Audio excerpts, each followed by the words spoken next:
Maraming salamat po sa pagtangkilik ng ating video. Hinihikayat ko po kayong mag-like and subscribe para ma-update kayo sa susunod na nakabanata. Tara at umpisahan na natin. Samantala, naglakad palabas ng kwarto si Daryl at sinabihan ang dalawang katulong na ipaghanda ng pagkain si Jewel. Kuya Daryl. Kinausap siya ni Nimbus Dixon sa malayo sa sandaling yon. Dahil sa relasyon ni Daryl sa mga Carter, ang mga miyembro ng Elysium Gate ay hindi na kailangan mag-report sa kanya kapag papasok ng mansyon ng mga Carter. Kumuha ng imbistasyon si Nimbus at agad itong binigay kay Daryl. Kuya Daryl, itong imbitasyon na to ay galing kay Shaolin, Wudang at ang 5 sekta na naghanda para mag-host ng Martial Arts Conference. Martial Arts Conference, tinanggap ni Daryl ang imbitasyon. Hindi niya napigilan at kumunot ang noo niya. Patuloy na nagsalita si Nimbus. Narinig ko na lahat ng sekta ay pupunta sa Martial Arts Conference. Oo nga pala, ang Flower Mountain at Eternal Life Palay Sect ay nakatanggap din ng imbitasyon. Si Dax at Chester ay imbitado rin? Sige, titingnan ko. Sinabi ni Daryl sa isip niya at saka siya tumango at sumagot, sige. Nakuha ko na. Sa mansyon ni Lily sa Donghai City. Nakaupo si Lily sa living hall at mukhang malungkot habang nakayakap siya sa isang kahon na walang laman. Kakabenta niya lang ng Worship of Crystal sa halagang 100 milyon sa auction ni Roger. Ang auction ni Roger ay isang sikat na auction sa Donghai City kung saan nakilala ni Daryl dati sina Zion at Evelyn Featherstone. Nalungkot si Lily matapos niyang ibenta ang Worship of Crystal. Lily, nahanda mo na ba ang pera? Isang lalaki ang naglakad papunta sa hall at nakangisi sa sandaling yon. Ito ay si William Lyndon. Nakaupo si William sa sofa sa bastos na pamamaraan noong pinuntahan niya si Lily. Malamig na sumagot si Lily, kakapadala ko lang sa account ng pamilya natin. Pwede mong tingnan. Agad? Ang bilis naman. Kumunot ang noo ni William bago siya tumawag ng tao. Noong nakumpirma niya na napadala na ang pera, sabi niya kay Lily, mabuti naman Lily. Grabe, sobrang yaman mo. Nakakuha ka ng $100 milyong sa loob ng 3 araw. Masyado yata kitang minaliit. Tumingin siya sa paligid ng bahay at nagtanong, binenta mo ba ang mansyon? Hindi na niya kinausap si William. Pwede ka nang umalis ngayon dahil nasa iyo na ang pera. Nalungkot siya dahil sa pagbenta niya ng Worship of Crystal. Lumabas ng kwarto si Samantha sa sandaling narinig niya ang pag-uusap nila bago ituro si William at sumigaw, William Lyndon, gusto mo talagang ibenta namin ang mansyon no? Sasabihin ko sayo, ayaw naming mawalan ng tirahan. Binenta ni Lily ang Worship of Crystal at binayad sa inyo ang pera kaya pwede ka nang umalis. Wala na kaming relasyon sa mga Lyndon simula ngayon. Ano? Ang peres ng Worship of Crystal ay pwedeng ibenta ng $100 milyong. Natigilan si William sa mga sinabi niya. Isang walang kwentang sapatos ay pwedeng ibenta ng ganoong halaga. Parang marami pang magandang gamit si Lily. Nagningning ang mga mata niya nang maisip niya yon at ngumisi, huwag mong isipin na tapos na kami sa inyo. Malaki pa ang kulang sa kapital namin. Kailangan niyo pa kaming bigyan ng $50 milyong. Tumatanda na si Lola Lyndon. Malapit na ipasa kay William ang estate.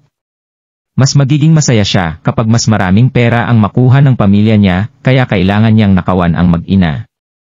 Ano? $50 milyong pa, nanginig si Lily, at tiningnan si William bago niya sabihin, saang account. Pumayag na kami sa $100 milyong. Hindi na kinaya ni Samantha, at sinigawan si William, hindi niyo tinutupad ang mga sinasabi niyo. Ang kapal ng mukha mo. Ginagamit mo ba kami? Kinain na ba ng mga aso yang konsensya mo? Sangkatauhan. Huwag mong mabanggit ang tungkol dyan sa akin. Dahan-dahang tumayo si William at walang emosyong sinabi na, humingi ba kami ng kapalit sa iyo noong lokohin ng ama mo ang pamilya natin? $150 milyon lang ang hinihingi namin sa iyo, pero nagawa mo na kaming sabihan na mga walang awa. Nanlamig ng husto ang mukha ni William sa mga sandaling ito. Sinasabi ko sa iyo, mas maigi kung maibibigay mo sa amin ang pera bukas, dahil kung hindi ay hahanap na ako ng taong magsasangla sa bahay na ito. Maghanda ka na ring makulong ang tatay mo kung hindi mo kami susundin. Agad na tumalikod si William nang matapos niyang sabihin ang lahat ng ito. Ikaw, nagalit ng husto ang. Mga wala kayong awa. Paano na kami mabubuhay ngayon? Nanginig sa sobrang galit si Samantha habang naluluhang umuupo sa isang tabi. Kinabukasan, sa Hexad School ng Donghai City. Napasok sa isang hindi kapanipaniwalang krisis ang Donghai City noong nakaraang taon nang atakihin sila ng mga sundalong mula sa New World. Pero agad din itong napigilan ng mga naglalakasang miyembro ng bawat sekta na lumaban sa tangkang pananakop ng New World. Dito na nila nailigtas ang Donghai City na umabot sa punto na kung saan maging ang Hexad School ay hindi naapektuhan sa nangyaring laban. Kasalukuyang nasa gitna sila Jean Weekend, kaya sinulit ng mga estudyante ang araw na ito para magpahinga.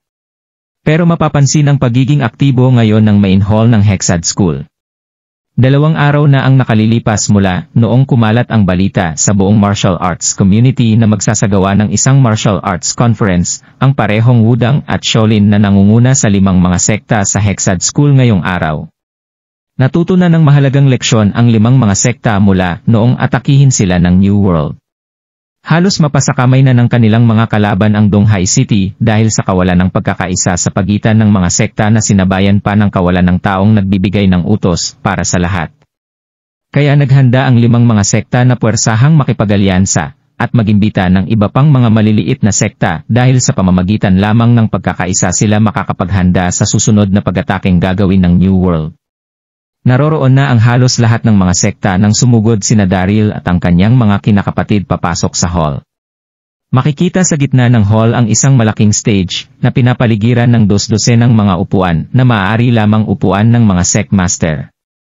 Marami ng mga sect master ang makikita sa lugar na yon gaya ni Master Leonard ng Wudang Sect, Master Reed ng Shaolin Sect, Aurora Hansen ng ME, Sect Master ng Begar Sect, Iron Palms, Giant Wireless, at Shiv Sect ay kanina pang nakaupo sa lugar na ito.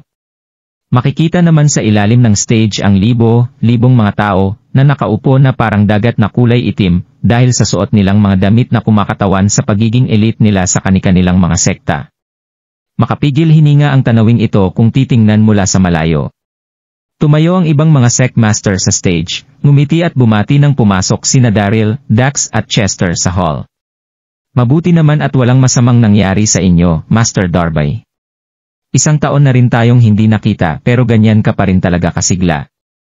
Noong nasa loob sila ng Wishing Star Tower, nagpakita si Daryl ng katangi-tanging kabutihan nang makipaglaban sila sa mga sundalo ng New World. Namangha ng husto ang ibang mga sekta dahil sa ipinakita niyang tapang at malasakit sa kanyang mga kababayan noong maganap ang labang iyon. Kaya natural lang nangumiti silang lahat kay Daryl sa mga sandaling iyon. Malinaw namang makikita ang panlalamig sa nakaupong si Aurora Hansen, hindi na nito nagawa pang tumayo habang walang pakialam na nakatingin kay Daryl. 1 taon na ang makalilipas mula noong itulak niya si Daryl sa bunganga ng bulkan para masigurong patay na ito. Pero hindi niya inasahan na mabubuhay si Daryl at mas lalakas pa ng husto mula noong huli silang magkita. Agad nitong iniligtas ang pamilya Carter mula sa isang napakalaking delubyo nang makabalik ito sa World Universe. Hindi na niya mapigilan pa ang kanyang galit habang iniisip kung paano namatay ang kanyang junior sister na si Mother Abbess Serendipity sa mga kamay ni Daryl.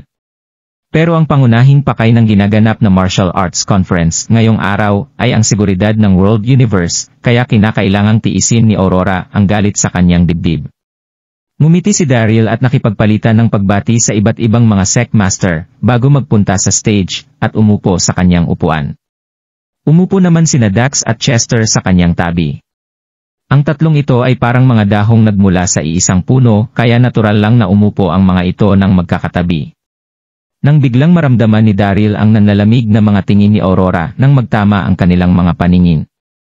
Level 1 Martial Emperor. Natigilan dito si Daryl.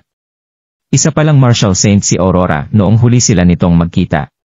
Pero sa loob lang ng 1 taon ay nagawa na nitong magpalakas at maging isang martial emperor. Hindi lang si Daryl ang nakatingin kay Aurora dahil maraming mga lalaki ang kusa o sadyang napapatingin sa kanya. Bilang sect master ng ME, mahilig si Aurora sa pagsusuot ng mahahabang dress. Pero kasalukuyang nakasuot ito ng isang kulay dark blue na jeans at masikip na pangitaas noong araw na yon. Masasabi ng lahat na napaka-sexy niya noong araw na yon. Pero walang kahit na anong interes sa kanya si Daryl matapos mapuno ng pagkasuklam sa kanyang dibdib. Nagawa siya nitong itulak sa bunganga ng bulkan noong nakaraang taon na halos ikamatay niya. Nakangiting tumingin sa kanya si Daryl at sinabing, Master Hansen, 1 taon din tayong hindi nagkita. Sinusubukan mo na bang baguhin ang imahe mo papunta sa mas sexy na landas? Gasp! Napapigil hininga ang lahat sa kanyang mga sinabi. Tanging si Daryl lang ang tao sa buong World Universe na may lakas ng loob na asarin ang Sect Master ng ini. Nanlamig na parang yelo ang magandang mukha ni Aurora. Suminghal ito bago baliwalain ang mga sinabi ni Daryl habang ang kanyang puso ay nagliliyab na sa sobrang galit. Nagawa na niya akong bastusin ngayong itinuturing na siyang bayani ng lahat. Daryl Darby. Dito na tumayo si Jean Sander na isa sa mga disipulo ng IMI. Tumingin siya kay Daryl at sumigaw ng, ang lakas ng loob mong magsabi ng mga ganoong klase ng salita sa aming master, Daryl. Ang kanilang Sect Master ay malinis, puro at nirerespeto ng lahat. Kaya ang mga sinabing ito ni Daryl ay nakikita ng lahat bilang panglalait sa pride at dignidad ng buong ME sect. Mahinang tumawa si Daryl bago tumingin kay Jean at sabihing, nakikipag-usap ako sa master mo. Sino ang nagbigay sa iyo ng karapatan na makisali sa usapan naming dalawa? Hindi ka ba marunong lumugar? Kinamumuhian ni Daryl ang buong sekta na ito kaya natural lang na maging walang patawad ang kanyang pananalita sa mga ito. Ikaw, napapadyak na lang sa sahig si Jean na nang hindi na siya makaisip ng kanyang isasagot kay Daryl. Tama nga si Daryl. Siya ang Sect Master ng Elysium Gate na kasing level ni Aurora Hansen. Kaya walang karapatan ang kahit na sinong disipulo ng isang sekta na makisali sa kanilang usapan. Jean Sander, hindi ba? Nanalamig itong tiningnan ni Daryl bago umabante, at nanalamig na sabihing, tinulak ako ng Sect Master niyo sa bunganga ng bulkan noong nakaraang taon sa New World. Nagawa mo rin akong saksakin noong mga panahong iyon. Ang akala niyo ba ay nakalimutan ko na ang tungkol sa mga bagay na ito? Hindi ko pa kayo napapagbayad sa mga ginawa ninyo. Isang napakabayolenteng puwersa ng lakas ang mabilis na kumalat mula sa katawan ni Daryl habang sinasabi ang mga bagay na iyon. Tama na, tama na. Huminahon na tayong lahat. Mabilis na tumayo ang Sect Master ng Xiaoyao Sect na si Naomi Grand para pahupain ang tensyon sa pagitan ng dalawa matapos makita ang masamang kalalabasan nito. Magkakasama tayong lahat sa larangan ng martial arts, kaya mas maganda kung hindi muna tayo masyadong magsasalita ng kung ano-ano sa isa't isa. Ngumiti si Naomi at tumingin sa kanyang paligid habang sinasabi iyon. At sa pamamagitan ng kanyang malinaw at dumadagundong na boses, sinabi nito na, mga kasama, pumunta na agad tayo sa pakay ng conference na ito ngayong dumating na ang lahat. Nanahimik ang buong hall nang magsalita si Naomi habang tinitingnan ng lahat. Mga kapwa ko bayani, sigurado akong alam nyo namang lahat kung ano talaga ang purpose ng martial arts conference na ito. Tumingin sa kanyang paligid si Naomi at nagpatuloy sa pagsasalita. 1 taon na ang nakalilipas mula noong atakihin tayo ng New World pero kahit nagawa na nating labanan ng buong puwersa ang mga ito ay muntik pa rin nila tayong matalo. Bakit? Dahil ba masyadong mahina ang mga taga-World Universe? Sigurado akong hindi iyon ang rason kung bakit muntik na nila tayong matalo. Naging seryoso ang kanyang itsura nang sabihin niya na, ito ay dahil sa kakulangan ng bawat isang sekta sa pagkakaisa kaya ang layunin natin ngayong araw ay ang pagbuo ng isang alyanse at pagnonominate sa isang Alliance Master. Pagkatapos ay dapat na nating sundin ang bawat utos na ibababa ng ating Alliance Master para maging isa sa sandaling humarap na naman tayo sa isa na namang pag-atake ng ating mga kalaban. Tumango naman dito ang mga Sect Master na sumangayon sa mga sinabi ni Naomi.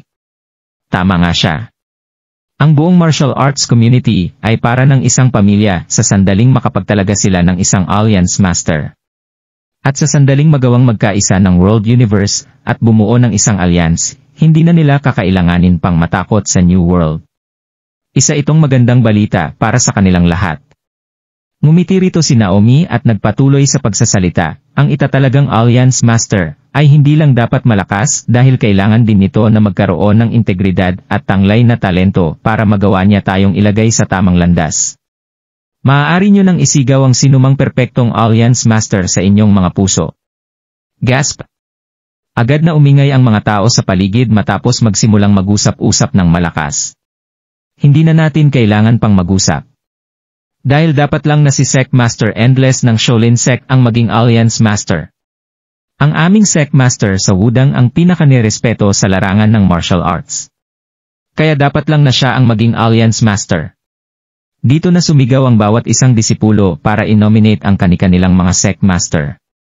Ang posisyon ng Alliance Master ay isang malaking karangalan, kaya hindi nila hahayaang makuha ito ng mga taga-ibang sekta. Tumahimik na muna tayong lahat. Sa mga sandaling ito, isang tao ang tumayo mula sa gitna ng mga sect master na nasa stage at malakas na sinabing, kahit na ang Wudang o Shaolin pa ang inyong ipangbato, wala pa rin kahit na sinong tatapat sa sect master ng Elysium Gate na si Daryl Darby para sa aking mga mata. Bata pa si Daryl at mayroon din itong integridad at tanglay na talent. Kaya walang duda na siya dapat ang italaga bilang Alliance Master ng ating mga sekta. Ang taong nagsabi nito ay walang iba kundi ang sect master ng Iron Palms na si Douglas Jensen. Kahit na hindi kasing kilala ng Wudang o Shaolin ang Iron Palms, humahawak naman ito ng isang titulo sa larangan ng martial arts. Si Douglas Jensen na kanilang sect master ay nagtatanglay ng isang specialized teknike na Iron Palm na sa sobrang lakas ay may kakayahan ng pulbusin ang anumang bato na tatamaan nito. Gasp! Agad na umingay ang lahat ng marinig ang mga sinabi nito. Dito na komplikadong tumingin kay Daryl ang mga nakapaligid sa kanyang sect master sa stage. Sa totoo lang, kahit na nirerespeto si Daryl ng kanyang mga kasamahan sa larangan ng martial arts noong makipaglaban sila sa Wishing Star Tower noong nakaraang taon, masyado pa rin siyang napag-iiwanan sa ibang mga sect master na kagaya ng Wudang kung titingnan ang kanilang karanasan sa mundo ng martial arts. Hindi lang ng sect master sa Wudang dahil ang kilalang sect master na si Endless ng Shaolin sect ay nauna rin ng husto kay Daryl. Hindi yata tama ang iyong mga sinabi, Master Jensen. Oo nga. Kahit na malakas at makapangyarihan si Master Darby, kulang pa rin talaga ang kanyang karanasan. Kaya paano niya magagawang gampanan ng tama ang pagiging isang Alliance Master? Huwag kang ngang magbiro. Noong sumunod na segundo ay sunod-sunod nang nagbahagi ng kani-kanilang mga opinyon ang mga tao sa kanilang paligid. Buwisit! May nag-nominate sa akin. Tumawa si Daryl at tumingin kay Douglas bago sabihin, masyado niyo po ata akong nabati, Master Jensen. Isa lang po akong junior kung ikukumpara sa iba nating mga sect master na kasama rito. Kaya paano ko po magagawang tanggapin ang isang napaka-importanteng posisyon na kagaya nito? Naging mapagpakumama ang itsura ni Daryl habang sinasabi ang mga bagay na yon. Hindi naman nakapagpigil na mga sar ang katabi niyang si Dax, may nagno-nominate na sa'yo, Daryl. Kaya bakit kailangan mo pang magpa-humble? Masyado kang mapagpakumbaba, Master Darby. Sa mga sandaling ito, mabait nang ngumiti si Douglas kay Daryl bago sabihin, nagawa ng itayo ni Master Darby ang Elysium Gate sa napakabata niyang edad para magpakalat ng kabutihan at wasakin ang mundo ng kasamaan, kaya agad siyang nakilala sa buong world universe. Maaari ko bang matanong ang ating mga kasamang sect master kung sino sa inyo ang nakagawa ng mga bagay na ito? Natahimik ang lahat ng marinig ang mga sinabing ito ni Douglas dahil walang kahit na sino ang makaisip ng kahit na anong isasagot sa kanya. Hindi naman magagawang magsalita ng mga sect master ng kahit na ano para suportahan ang kanilang mga sarili at magbuhat ng sarili nilang mga bangko.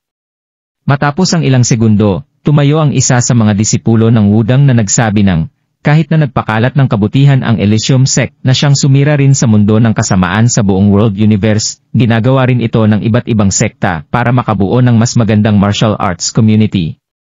Hindi ba dapat lang naibigay ang posisyong ito sa mga batikang tao sa larangan ng martial arts? Sa pamamagitan nito ay magiging natural na sa atin ang pag-improve sa martial arts ng kusa. Oo nga. Masyado ng sobra ang pagtatalaga kay Master Darby bilang ating Alliance Master. Okay lang na humanga ka kay Master Darby, Master Jensen, pero huwag mo sanang ipilit ang opinyon mo sa ibang mga tao.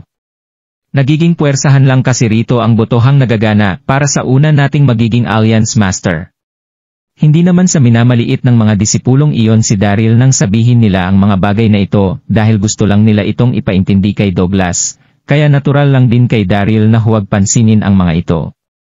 Pero ngumiti lang dito si Douglas habang tinitingnan ang kanyang paligid bago dahan-dahang sabihin na, sige. Kahit na masyado itong normal, paano kaya kung tingnan natin silang lahat sa pamamagitan ng ginawa nilang pagtatayo sa kani-kanilang mga sekta? Ayon dito, nangunguna ng husto si Master Darby kaysa sa kanyang mga kasamang sect master. Sa madaling salita, si Master Darby ay itinuturing ng isang founding sect master. Kahit mataas na ang ibinibigay nating respeto sa mga sect master ng Wudang at Shaolin, hindi pa rin nagawa ng dalawang ito na makahabol sa kanya. Kaya wala siyang naging kahit na sinong katapat sa aspetong ito. Mas nasabik si Douglas habang nagsasalita, bago magpatuloy sa kanyang mga sinasabi, kung hindi pa rin kumbinsido ang lahat dito, mayroon pa akong ilang mga rason kung bakit ko sinusuportahan si Master Darby. Kahit isang respetadong tao, na ang sect master ng Wudang sa mundo ng martial arts, masyado namang ginagawang madali ng kanyang pagkatao at pasensya ang lahat para matapos maniwala sa Taoism. Kaya masyado siyang hindi agresibo kung ikukumpara kay Daryl. Si Sect Master Endless naman ng Shaolin ay itinuturing na wise at far-sighted na tao, pero hindi na magagawa pang makipagsabayan ng kasalukuyan niyang enerhiya at lakas ng loob ng matanda niyang edad sa batang si Daryl. Para naman sa Sect Master ng Emi na si Hansen, kahit na isa itong pambihirang babaeng bayani na isang beses lang nagpapakita sa loob ng 100 taon sa larangan ng martial arts, masyado pa rin siyang mahina pagdating sa pagiging direkta kung ikukumpara kay Daryl. Para naman sa Sect Master ng Xiaoyao. Dito na biglang nilista ni Douglas ang mga disadvantage ng mga tinitingalang Sect Master sa mundo ng martial arts sa World Universe. Nailarawan ng mga ito hanggang sa umabot sa puntong maramdaman ng lahat na hindi nga magagawang pumantay ng mga ito kay Daryl. Sa mga sandaling ito, nagdilim ang mga mukha ng kasama nilang mga Sect Master. Lalo na ang mga hindi natuwang disipulo sa mga sinabi ni Douglas. Nagbibiro ba siya? Kahit na mahusay talaga si Daryl, hindi pa rin niya dapat ipagyabang ito na parabang si Daryl lang ang nag-iisang bayani sa World Universe, habang ang ibang mga sekta ay walang pinagkaiba sa mga walang kwentang basura na nakakalat sa paligid. Noong una ay bahagyang napahiya si Daryl sa mga papuring binibigay sa kanya ni Douglas. Pero habang nagiging mas patindi ng patindi ang ginagawa nitong mga papuri, hindi na naiwasang mapasimagot sa kanyang sarili si Daryl. Mayroong hindi tama. Ni hindi man lang pamilyar si Daryl kay Douglas Jensen, kaya bakit bigla siya nitong pinuri at nirekomendang ilagay sa itaas nilang lahat sa pamamagitan ng pagsira sa imahe ng iba. Hindi pa rin nare-realize ng katabi ni Daryl na si Dax ang mga nangyayari, kaya hindi nito naiwasang matawa habang sinasabi na, Daryl, masyado kang hinahangaan ni Douglas. Tingnan mo kung paano kanya purihin. Hindi masyadong nag-isip si Dax noong mga sandaling iyon. Ang tanging alam niya lang ay maging masaya sa sandaling may bumati sa kahit sino sa kanyang mga kinakapatid. Anong paghanga? Napapikit ng kanyang mata si Chester at agad na pinutol sa pagsasalita si Dax bago mabigat na sabihin, Daryl, mayroong hindi magandang binabalak itong si Douglas Jensen. Sinusubukan niya tayong ipasok sa gulo sa pamamagitan ng paninira sa ating mga kasama. Palaging kalmado at consistent sa kanyang mga ginagawa si Chester, at kagaya ni Daryl, hindi niya ito masyadong pinansin noon una. Pero agad niyang naintindihan ang tunay na intensyon ni Douglas nang magsimula na ito sa pag-exaggerate kay Daryl. Maaari ngang humahanga lang ito kay Daryl noong una, pero sinusubukan na nito ngayong gumawa ng gulo sa pagitan ni Daryl at ng ibang mga sekta. Para itong pagtatago ng isang karayom sa isang dakot ng mga bulak, isang masamang hangarin na nasa likuran ng mabuting gawa. Pinanatili ni Daryl ang kanyang ngiti at sumasangayong tumango matapos marinig ang mga sinabi ni Chester. Sa mga sandaling iyon, kasalukuyan pa ring pinupuri ni Douglas si Daryl at pinamumukha sa lahat na isa itong hindi mapapantayang tao sa buong World Universe. Manahimik ka nga, Douglas Jensen. At sa wakas ay hindi na rin nakapagtimpi pa rito si Abbess Mother Benevolence ng Emi, agad itong tumayo at nanermo ng, ano ang ibig mong sabihin na nasa 1,000 lang ni Daryl ang mga Sect Masters na nasa lugar na ito ngayon? Nasiguradong para sa kanya lang ang pwesto ng pagiging Alliance Master. Galing ba talaga ito sa iyong sarili, o binayaran ka lang ni Daryl para sabihin ang lahat ng ito? Nanalamig siyang tumitig kay Daryl habang sinasabi ang mga bagay na ito. Senior sister niya si Abbess Mother Serendipity, at alam na ng buong Emi sa mga sandaling iyon na si Daryl ang pumatay dito. Bilang kanyang junior sister, natural lang na hindi siya magingat sa pagsasalita o maging magalang kay Daryl. Habang sinasabi yon, agad na nagising sa realidad ang mga taong nakapaligid sa kanila at sumigaw ng malakas. Oo nga. Pinagyabang ni Douglas kung gaano kagaling si Daryl. Siguradong mayroon siyang rason kung bakit niya ginagawa ito. Tama si Abbess Mother Benevolence. Siguradong inutusan siya ni Daryl na sabihin ang lahat ng ito. Hehe, nakakatuwa talaga si Daryl. Nagkukunwari siyang mapagpakumbaba habang lihim na gumagawa ng maduduming taktika sa likuran nating lahat. Ito pala talaga ang tunay na kulay ng Secmaster ng Elysium Gate. Dito na agad sinermonan ng lahat si Daryl. Malakas namang sumigaw si Douglas habang naririnig ang paninermon ng mga ito, nagsasabi lang ako ng katotohanan.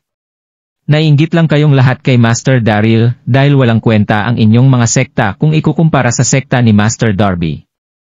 Kaya sigurado ako sa aking sarili na para lang sa kanya ang posisyon ng Alliance Master. Malademonyong kumilsap ang mga mata ni Douglas habang sinasabi ang mga bagay na yon. Totoo ngang may mabubuong hidwaan sa pagitan ng Elysium Gate at iba pang mga sekta sa sandaling ipagyaban ni Douglas ng ganito si Daryl. Palihim na sumali ang Iron Palms sa New World noong nakaraang taon at binigyan ng misyon na kumuha ng isang oportunidad para bumuo ng hidwaan sa pagitan ng mga sekta ng World Universe. At isang napakagandang oportunidad para sa kanya ang Martial Arts Conference noong araw na yon. Sa mga sandaling yon, natuwa ng husto si Douglas habang tinuturo ng diretsyo si Daryl. Haha! Hindi na sayang ang ginawa ko. Sa mga sandaling yon, palakas na ng palakas ang pagkainis ng lahat kay Daryl matapos marinig ang mga sinabing ito ni Douglas. Maging ang mga Secmaster na nasa stage ay napasimangot habang nakatingin kay Daryl. Buwisit. Maging si Daryl ay nagpigil sa kanyang galit matapos mapanood ang eksenang iyon. Bakit siya ang sinisi ng lahat ngayong wala naman siyang ginagawa na kahit ano? Sige na, manahimik na muna tayong lahat. Sa mga sandaling ito, tumayo si Naomi Grand at tumingin sa kanyang paligid bago kumalat ng malinaw at malutong niyang boses sa paligid. Hindi naging malakas ang kanyang boses pero malinaw itong kumalat sa buong hall na umabot sa punto na kung saan agad itong naintindihan ng lahat. Dito na agad na nahimik ang buong hall. Sa mga sandaling ito, tahimik na tumingin si Naomi kay Daryl at nanlalamig na sinabing, Daryl, bakit hindi mo ipakita sa amin ang kakayahan mong mamuno ngayong hinahangaan ka ng ganito ni Master Jensen? Ganito na lang ang gawin natin. Paano kaya kung pumili tayo ng ilang dosenang mga disipulo sa bawat isang sekta at magkaroon ng isang kompetisyon na pamumunuan ng mismong Secmaster? Tingnan natin kung mas malalamangan ka ng ibang mga sekta o talagang mas mahusay talaga ang iyong Elysium Gate. Hindi halos maitago ni Naomi ang kanyang pagkainis habang sinasabi ang mga bagay na yon. Sa totoo lang, maganda ang naging impresyon ni Naomi kay Daryl. Pero naramdaman ni Naomi na si Daryl ang nasa likod ng maduming taktika na ito nang bastusin ni Douglas ang ibang mga sekta habang walang tigil na binabati at pinagyayabang si Daryl. Dito na agad bumagsak ang kanyang impresyon kay Daryl. Ako, hindi alam ni Daryl kung tatawa ba siya o iiyak sa mga salitang iyon. Buwisit, ano na naman ba ito? Sa hindi malamang dahilan ay agad akong naging target ng lahat. Agad siyang napatingin kay Douglas habang pumapasok ang bagay na yon sa isipan ni Daryl. Umupo na ngayon si Douglas habang nakapikit na niyayakap ang kanyang sarili na parabang wala siyang kinalaman sa mga nangyaring yon. Sumangayon na rin sa mga sandaling ito ang mga Secmaster ng Wudan, Shaolin at Tianshan sa naging suhestyon ni Naomi. Halina't magdaos ng isang kompetisyon ngayong nagbigay na ng kanyang suhestyon si Master Grand. Master Darby, sigurado naman ako na hindi na natatakot sa hamong ito. Naglabas ng galit ang ibang mga Secmaster habang nagsasalita. Sa mga sandaling yon, nagkaroon ng impresyon ang lahat na kinausap ni Daryl ng palihin si Douglas para batiin siya. At hindi matatanggap ng kahit na sino na maliitin sila na parabang isang uri lang ng alikabok kung ikukumpara sa taong binabati nito, lalo na sa mga Secmaster ng kani-kanilang mga sekta. Halos hindi na makapagsalita pa si Daryl nang makita ang mga nangyayari sa kanyang paligid. Mali pa rin ang magiging tingin sa kanya ng lahat kahit na gaano pa niya ipaliwanag ang kanyang sarili. Naramdaman niya na parabang pinipilit siya ng mga ito sa isang bagay na hindi naman niya gusto, kaya kinakailangan pa rin niyang patunayan ang kanyang sarili anuman ang bagay na kanyang maisip. Hay, nagbuntong hininga si Daryl at nagsalita, ano ba ang kompetisyong ito at ano ang nilatag niyong mga rules? Magkakaroon tayo ng isang opensiba at depensibang laban, sabi ni Naomi, dito lalaban ang dalawang team sa isa't isa, na kung saan ang isa ay nasa panig ng opensiba, habang ang isa naman ay nasa depensiba na siya ring makakatanggap ng 0 ekstrang miyembro sa kanilang team.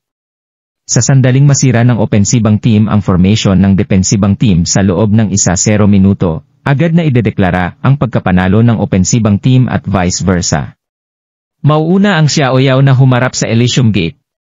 Naglakad palapit si Naomi at tumingin kay Daryl bago sabihin, "Daryl, opensiba o depensiba? Mamili ka." Napakamot sa kanyang ulo si Daryl at walang pakialam na sumagot ng depensiba. Sa loob-loob ni Daryl, ayaw niya talagang gumawa ng gulo sa mga sektang ito. Pero mas pinili pa rin niyang maging passive, dahil nakapagdesisyon na ang mga itong makipagkompetensya para sa pwesto ng Alliance Master. Habang sinasabi yon, inutusan na ni Daryl ang 30 miyembro ng Elysium Gate na gumawa ng isang defensive formation. Simulan na natin. Tango ni Naomi, ayaw na niyang magsalita pa ng kahit na ano kaya itinaas na niya ang kanyang kamay na nagbigay ng hudyat sa 20 mga miyembro ng Xiaoyao na agad magsitayo at gumawa ng pag-atake. Kahit na naging maliit lang ang labang ito na binuo ng parehong team na may ilang mga miyembro, naging matindi pa rin ito sa huli. Walang tigil na sumugod ang mga disipulo ng Xiaoyao gamit ang iba't ibang mga sandata at teknike habang lumilipad sa paligid. Naging passive naman ang dumidepensang team ni Daryl pero hindi naman natakot ang mga ito.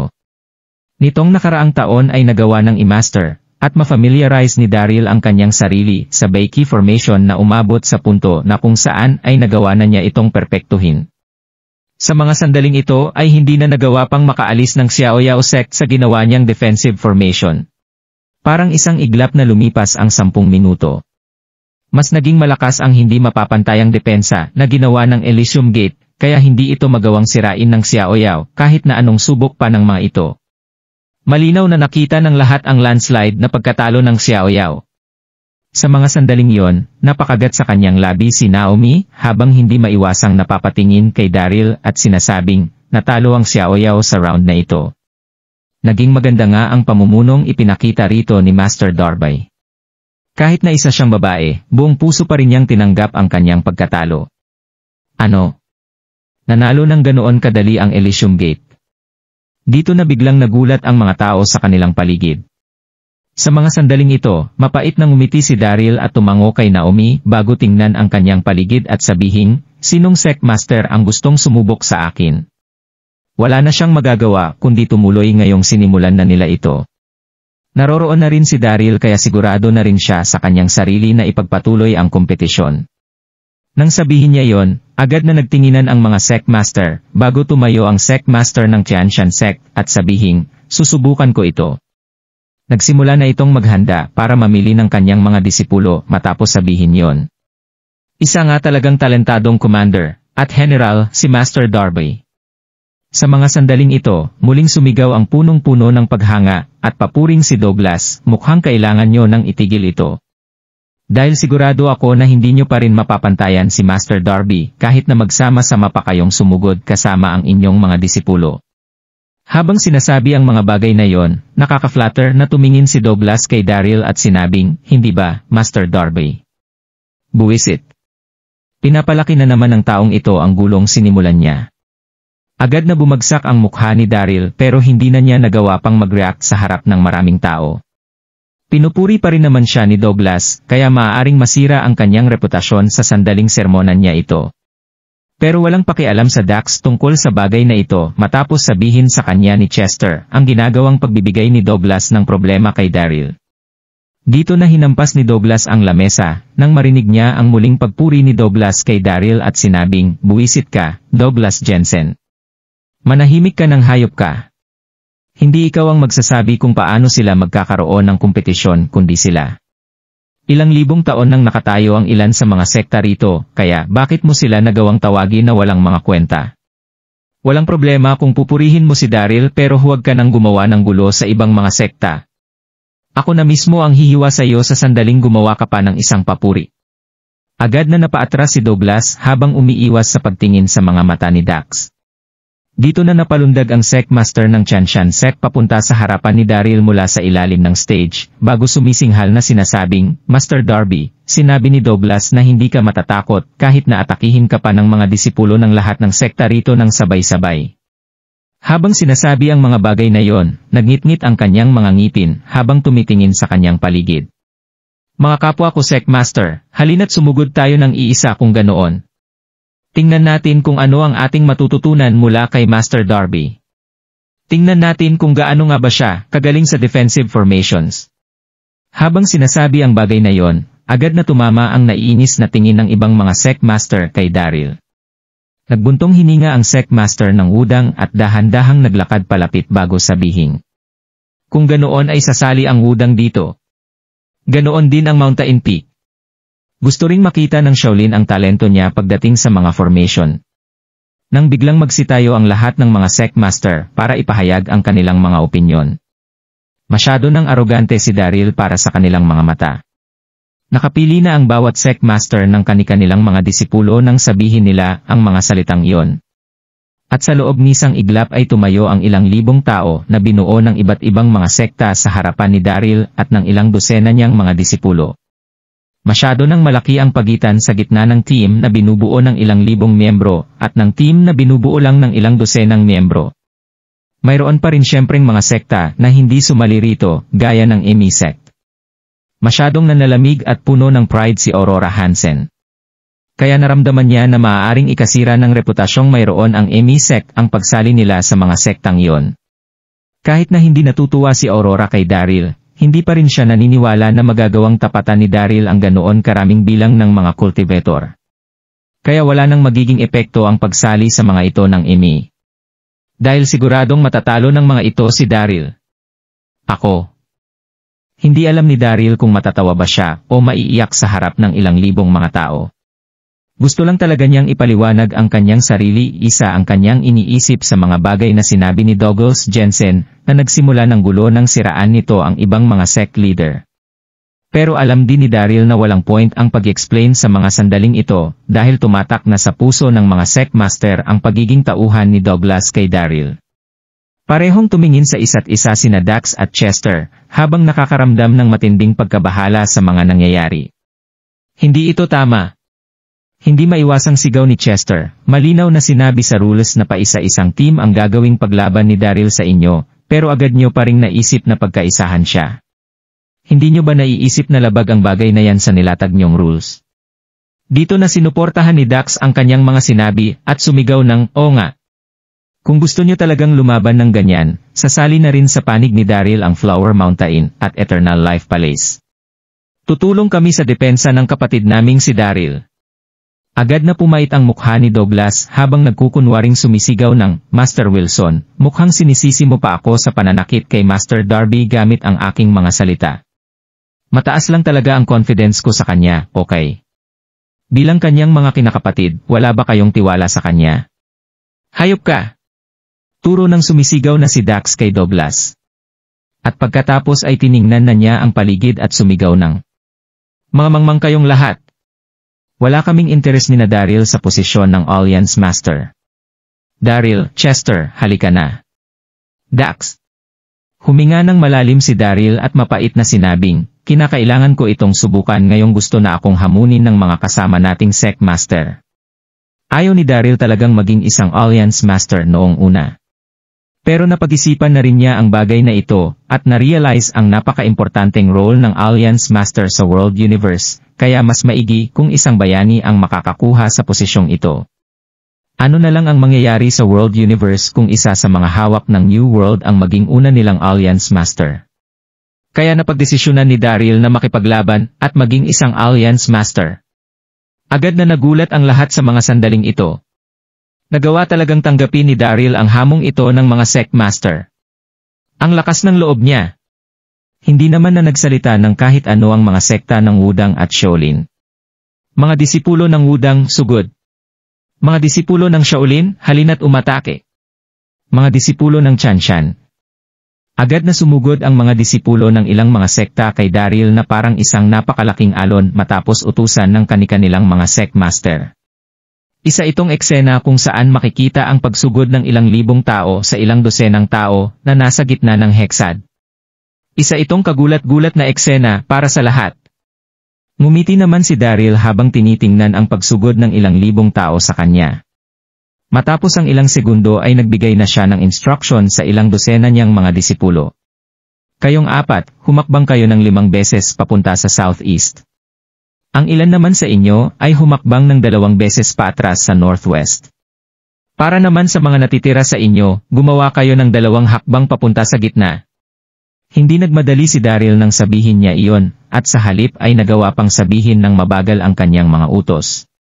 Mabilis na binago ng ilang dosenang disipulo ng Elysium Gate ang kani-kanilang mga posisyon, matapos marinig ang mga utos ni Daryl. Hula!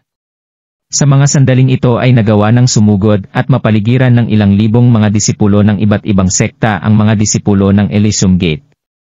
Pero nagulat ang lahat nang makita nila ang mga sumunod na pangyayari. Isang sumunod ang ilang dosenang disipulo ng Elysium Gate sa mga ibinigay na utos ni Daryl, magkasabay na umatake, at dumepensa ang mga ito sa kanilang mga kalaban.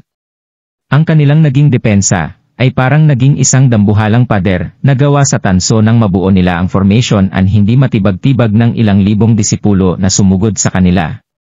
Ano? Paano nagawang dumepensa ng ilang dosenang tao sa ilang libong tao na sumusugod sa kanila ng sabay-sabay? Masyado silang malakas.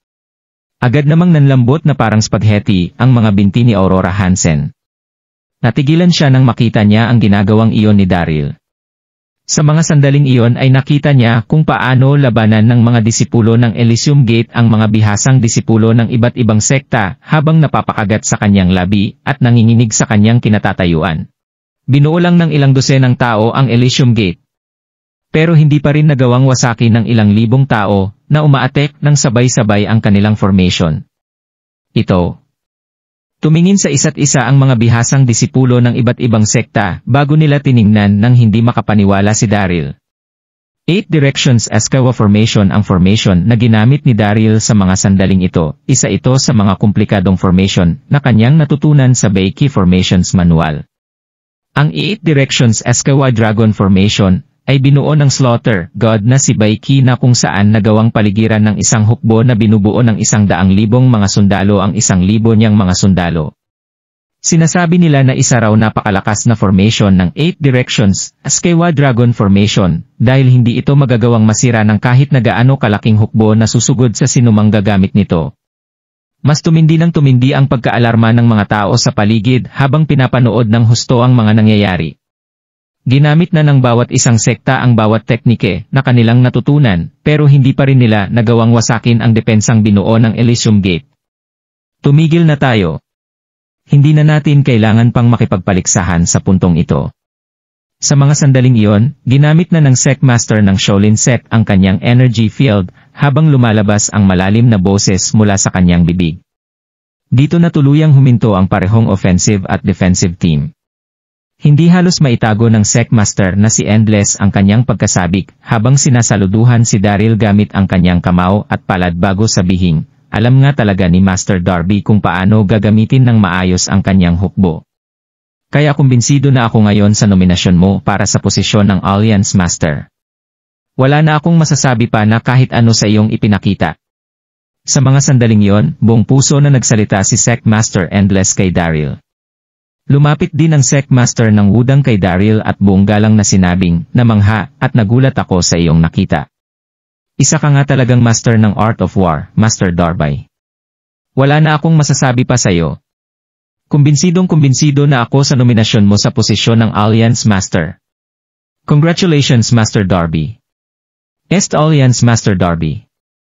Isa ka talagang henyo, Alliance Master Darby. Dedepende na kami sa iyong pamumuno sa larangan ng martial arts sa hinaharap. Dito na biglang nilabas ng iba pang mga Secmaster ang laman ng kanilang mga isipan. Ilang sandali pa lang ang nakalilipas mula noong gumamit si Daryl ng 100 tao para dumepensa sa isang hukbo na binubuo ng ilang libong mga disipulo, pero nagawa pa rin niyang maging kalmado at malinaw habang pinaplano ang kanilang magiging estratehiya na ikinamangha ng lahat. Pero walang sinuman sa kanila ang nakapansin sa lihim na pagalis ni Douglas sa hall gamit ang pinto nito sa likuran. Hindi niya inasahang magiging ganoon kalakas si Daryl na humadlang sa kanyang plano na kumbinsihin ang ibang mga Secmaster na pagtulong-tulungan ito. Nabigo siyang pagaway-awayin ang mga sekta kaya wala na siyang rason para manatili pa roon. Kasabay nito ang nakasimangot at nanlalamig na titig ni Aurora kay Daryl. Nagawa talagang manalo at maging Alliance Master ni Daryl. Pero kahit na anong mangyari, kahit gaano pa kahusay si Daryl, pinatay pa rin ito ang junior sister niyang si Abbess Mother Serendipity na naglagay sa pangalan ni Daryl sa mga kaaway ng Emmy. Mas lalong nanlamig ang kanyang itsura habang pumapasok ang bagay na yon sa kanyang isipan. Ayaw na niyang manatili pa roon kaya dahan-dahan na siyang tumayo bago sabihin sa mga disipulo ng Emmy na, mauuna na tayo sa kanila. Dito na siya tumalikod at agad na sinundan ng mga disipulo ng Emmy. Naging awkward naman ang itsura ng ibang mga sectmaster nang makita nila ang eksenang iyon. Hindi na rin nakapagpigil sa kanyang sarili si Naomi na sabihin, Master Hansen, katutungtong lang ng bago nating Alliance Master sa kanyang posisyon. Kaya paano siya nagawang talikuran ng Emmy ng ganito? Dito na napatigil si Aurora sa paglalakad, tumalikod siya at nanlalamig na tumitig kay Daryl habang pinapakita ang walang emosyon niyang mukha. Siya ang iyong Alliance Master na walang kinalaman sa aming Emmy sect. Itrato niyo na lang ang aming sekta na para bang hindi sumali sa martial arts conference na ito. Sa ginanap na martial arts conference, hinding-hindi siya tututol sa sinuman na maging Alliance Master maliban kay Daryl. Pinatay ni Daryl ang kanyang junior sister, at hindi pa niya ito naipaghihiganti, kaya paano niya ito magagawang kilalanin bilang kanyang Alliance Master? How? Dito na tumingin sa isa't isa ang ibang mga sectmaster matapos marinig ang mga sinabi ni Aurora at nanatiling hindi makapagsalita sa kanilang mga kinatatayuan. Matagal na nilang alam ang nagaganap ang bangayang ito ni Daryl at ng Emmy. Pero itinuturing nila ang kanilang mga sarili na labas sa gulong ito kaya hindi magiging maganda para sa kanila ang pangingialam sa away ng dalawang panig na ito. Dito na tumama ang mga mata ni Aurora kay Daryl para sabihin, Daryl Darby, hindi ko pa naipaghihiganti si Abbess Mother Serendipity. Hinding-hindi yon makakalimutan ng Emmy kailanman. Dito na inisip ni Daryl na, buwisit, ganoon na ba kasira ang mga miyembro ng Emmy? Noong una ay ganito rin si Abbess Mother Serendipity, at ngayon ay maging si Aurora Hansen ay ganito rin pala. Napakaraming beses nang ipinaliwanag ni Daryl na wala siyang kinalaman sa pagkamatay ni Abbess Mother Serendipity, at hindi niya rin ito nagawang saktan. Pero hindi pa rin nagawang maniwala sa kanya ni Aurora. Nagpakita lang si Daryl ng walang pakialam na reaksyon, habang pumapasok ang mga bagay na ito sa kanyang isipan, at ngumiti kay Aurora, bago sabihin, sige, tatanggapin ko ang gagawin mong paghihiganti pero kinakailangan mo munang magsuot ng ganyan ka-sexy na damit. Dahil kung hindi ay wala akong interes na makipaglaban sa iyo. Kahit matindi na ang galit na kanyang naramramdaman, hindi pa rin naiwasan ni Daryl na asarin ito. Ikaw. Nagngit-ngit naman ang mga ngipin ni Aurora na nakakaramdam ng matinding intensyon na patayin si Daryl sa lugar na yon, pero nagawa pa rin niyang pigilan ang kanyang sarili. Pinanood naman ang dalawa ng ibang mga sekta. Katutungtong-tungtong lang ni Daryl sa posisyon ng Alliance Master, kaya hindi magiging maganda kung dito siya aksyon ayon sa mga bagay na naisip ni Aurora. Kaya wala siyang nagawa kundi magngit-ngit at manguna sa pagalis ng Emmy sa Hexad. Agad namang gumaan ang hangin sa paligid nang makaalis si Aurora. Dito na lumapit si Sectmaster Endless kay Daryl at nakangiting sinabi na, Master Darby. Ilang beses na naglaban ang New World at si Westrington nitong nakaraan. Walang sinuman sa kanila ang nakalamang dahil magkasing lakas lang ang dalawang ito. Naniniwala kami na mangangailangan ang mga ito ng kaunting oras para makarecover at bawiin ang nawalang lakas sa kanilang dalawa ngayong tumigil na ang dalawa sa kanilang digmaan para atakihin ang World Universe.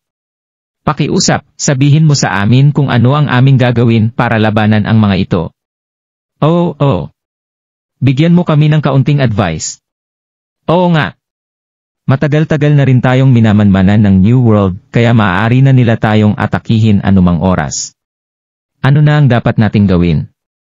Dito na biglang nagsimula ang ibang mga sectmaster na magtanong kay Daryl.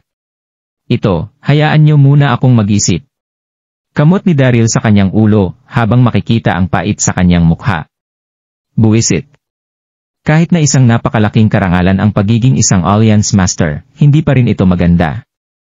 Kasi simula-simula pa lang ni Daryl pero agad na niyang dapat alalahanin ang kapakanan ng World Universe. Ilan lang ang mga formation na alam niya, kaya ano ang alam niya sa pagbabantay at pagbuo ng isang preventive measure sa anumang pag-ataking gagawin ng New World. Daryl. Sa mga sandaling ito, tinapik ni Dax ang balikat ni Daryl at tumawa. Mag-enjoy ka sa dahan-dahang mong pananaliksik kasama ang ibang mga sekta. Inom lang kami ni Chester dyan sa tabi-tabi. Si Dax ay isang direktang lalaki na walang ibang alam kundi lumaban kung pag-uusapan ang digmaan sa pagitan ng World Universe at New World. Kaya agad nasasakit ang kanyang ulo sa sandaling isipin ito ang magiging estratehiya ng kanilang panig, kaya bakit hindi na lang siya umalis at maginom. Habang nagsasalita, agad na binuksan ng dalawang kinakapatid ni Daryl ang pinto at umalis. Buwisit, hindi alam ni Daryl kung matatawa ba siya rito o maiyak. Dax! Chester! Hintayin niyo ako! Buwisit. Gusto ko na lang ding maginom. Nabahala rito ng husto si Daryl. Pero matagal nang nakaalis ang mga ito, kaya hindi na nila narinig ang mga sinabi ni Daryl. Kasabay nito ang pagpaligid ng iba pang mga sect master kay Daryl. Master Darby, kinakailangan na nating pag-usapan ang gagawin nating depensa sa mga pag-ataking gagawin ng New World. Hindi pa huli ang lahat para sa pag-inom. Oo nga Master Darby, iniisip namin na atakihin tayong muli ng New World sa susunod na buwan. Naramdaman ni Daryl ang pananakit ng kanyang ulo habang kumakaway na sinasabing, sige. Manahimik na muna kayo. Agad na tumahimik ang lahat at tumingin kay Dari matapos marinig ito, hinintay nila itong magsalita sa kanila ng kahit na ano. Tuturuan ko kayo ng ilang mga formation maya-maya, sabi ni Daryl bago muling ikaway ang kanyang mga kamay. Magaling? Agad na sumigaw ang mga tao sa kanyang mga sinabi. Personal nilang nasaksihan ang kahanga-hangang mga formation ni Daryl. Kaya paano silang hindi matutuwa ngayong tuturuan na sila nito ng ilan sa mga ginagamit niyang formation. Dito na dahan-dahang naglakad palapit ang sect master ng wudang papunta kay Daryl dala ang tatlong mga joystick sa kanyang kamay.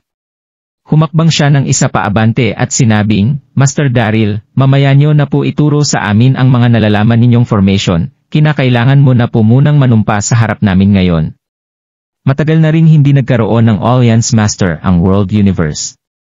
Ang huling Alliance Master ay umupo sa pagtatapos ng Ming Dynasty, at sa pagsisimula ng Qing Dinasyo, 400 taon na ang nakalilipas, ang umupong Alliance Master ay walang iba kundi si Li Zicheng. Sa kasaysayan, sisindihan nila ang tatlong mga joystick, at magdadasal sa kalangitan sa sandaling mapili nila ang bago nilang Alliance Master kung saan maayos na manunumpa ang mga ito na pamumunuan nila ng maayos ang martial arts ng World Universe habang nagkakalat ng kabutihan at pumupuksa sa kasamaan. Tumango naman si Daryl at tumigil sa pagngiti. Kinuha niya ang tatlong mga joystick at dahan-dahang naglakad papunta sa field ng Hexad bago manumpa sa harap ng lahat. Sa kabilang banda ng Red Flag Street sa Donghai City. Wala sa kanyang sariling naglakad ang nakamask na si Lily. Niloko ni William Lendon si Lily para maglabas ng $50 milyong para sa mga Lendon. Kaya natural lang na makaramdam siya ng pagkaapi sa mga ito. Saan siya kukuha ng ganoon kalaking pera? Siguradong kakasuhan ni William ang kanyang ama sa sandaling hindi niya maibigay ang perang iyon sa tamang oras. Walang direksyon siyang naglalakad sa kalye, habang nag-iisip ng iba't ibang paraan para kumita ng pera. Nagmarinig nila ang pag-uusap ng mga tao sa paligid tungkol sa ginanap na martial arts conference. Wala sa mood si Lily na isipin pa ang mga ito, dahil mamayang gabi na darating si William para kunin ang pera. Saan ba niya kukunin ang 50 milyon na yon? Naging magulo na sa mga sandaling ito ang kanyang isipan. Dito na niya narinig ang pag-uusap ng isang lalaki at isang babae nang makarating siya sa kalapit na bus stop. Narinig mo ba ang nangyari? May napili na raw na bagong Alliance Master sa ginanap na Martial Arts Conference. Talaga? Sino ang bago nating Alliance Master? Sinabi sa akin ng aking kaibigan na disipulo ng Wudang Sect na ang napiling Alliance Master ay walang iba kundi ang Sect Master ng Elysium Gate na si Daryl Darby, na gawa nitong manalo sa pamamagitan ng napakahusay niyang pakikipaglaban sa ibang mga Sect Master, kaya agad siyang kinilala ng mga ito bilang kanilang Alliance Master. Sino nga ba ang mag-aakala na ang dating nakikitirang manugang ay magkakaroon ng ganitong klase ng pagkilala? Ano? Si Daryl? Nang marinig ni Lily ang usapan ng dalawa, agad siyang nanginig at nakaramdam ng hindi mapigilang pagkasabik at saya sa kanyang puso. Inisip niya na kasalukuyan pa ring nasa MT, Mingwang ng New World si Daryl. Sino nga ba ang mag-aakala na nakabalik na ito at naging isa pang Alliance Master? Parang sasabog na sa mga sandaling ito ang puso ni Lily. Ano naman kung niloko siya ng kanyang pamilya? Ano naman ang tungkol sa 50 milyon? Kinalimutan na niya ang lahat ng tungkol dito. Mabilis na naglakad si Lily papunta sa lalaki, at tuminingin gamit ang mga mata niyang puno ng pagmamadali. Sigurado ka ba sa mga sinabi mo? Ito ba talaga ang mga sinabi mo? Na nasa Hexad School ngayon ang bagong Alliance Master na si Daryl. Hindi na niya naitago pa ang pagmamadali sa kanyang puso nang sabihin niya iyon. Nagtatalo naman ang lalaki bago tumatangong sumagot ng, "Totoo siyempre ang mga sinabi ko. Isang disipulo sa Wudang Sek ang kaibigan ko. Kaya bakit ako magsisinungaling sa inyo?" Dito na agad tumalikod si Lily, at tumakbo papunta sa Hexad School. Sa mga sandaling iyon ay nagawang hilingin ni Lily na magkaroon siya ng mga pakpak para agad na makapunta sa Hexad School. Ayaw siyempreng makipagkita pa ni Lily kay Daryl. Gusto niya lang itong makita mula sa malayo. Isang tingin lang. Isang tingin lang ang gusto niya rito. Sapat na ang pagkakita nito sa likuran ni Daryl para matuwa siya ng husto. Sa school field ng Hexad. Tumayo roon si Daryl habang pinapaligiran ng mga sect master na tumitingin ng buong paggalang sa kanya. Nagdasal na si Daryl sa kalangitan at nanumpa habang hawak ang 3 mga Diyos stick sa kanyang mga kamay na katatapos-tapos lang masunog. Mauuna na muna ako sa inyo mga kapwa ko sect master. Sabi ni Daryl bago italikod ang kanyang ulo at ngumiti. Gustong-gusto na niyang makasama sina Dax at Chester na uminom. Mag-iingat ka po, Master Darby. Mag-iingat ka, Master Darby. Bati ng ibang mga sect master. Tumango naman si Daryl bago dahan-dahang maglakad palabas ng Hexad. Isa na siya ngayong Alliance Master, kaya natatakot siya na baka maging busy na siya ng husto sa hinaharap dahil kinakailangan na niyang asikasuhin ang maliliit at malalaking bagay na nangyayari sa larangan ng martial arts, the world universe. Crash!